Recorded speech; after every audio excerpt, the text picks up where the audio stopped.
का भइल काहे छटपटा तारू? ओहो काहे नहीं समझ का समझे? ए जी सुनी ना। बोला। बड़ा मन करता जी। हाँ तो मन के मनाव, अभी हम ना है। का कने? ना है। हाँ ना है। हाँ तो हमारी बात सुनी। अरे का सुना बतारू, पहले हमार सुनो। छुट्टी न मिलता कैसे घरे आई, फोनवे पर बात कके मन भूली आई। ए करे जा का हो जी?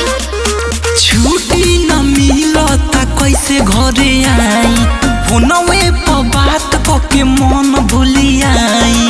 तू कहतारू रानी घरे आजा राजा हो, घरे आजा राजा।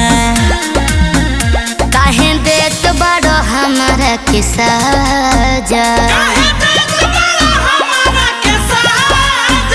अपना मनवा के ताजा करहतानी पी के रोज माजा।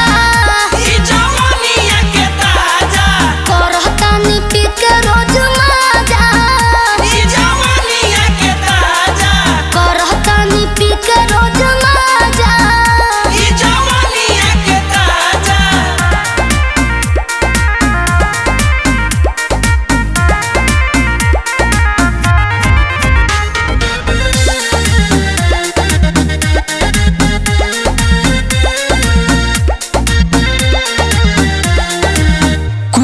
चला के सुता लागी ठंडा हवा, रानी हो खाला बरदास वाला दवा।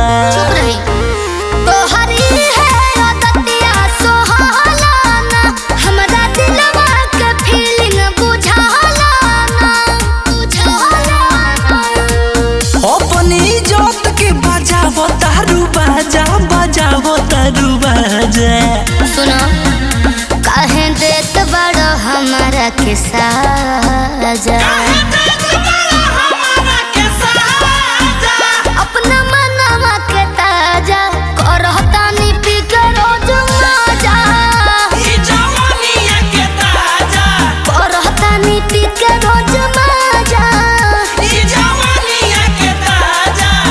करहतानी पी के रोज माजा।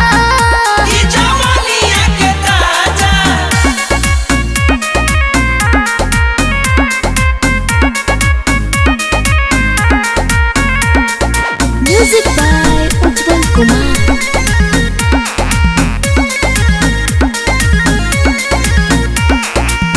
कैसे के आई हम काम धाम छोड़ के, पानी में पियल कर नींबू निचोड़ के।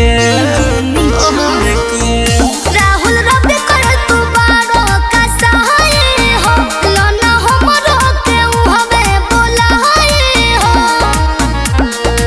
शैलेश प्रेमी के तू धके सुतबू पाजा, का धके सुतबू पाजा। सुनो काहे देत बड़ो हमारा के साजा, अपना मनवा के ताजा करहतानी पी के रोज माजा।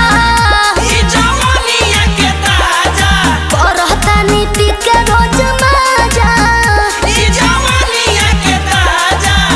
करहतानी पी के रोज माजा।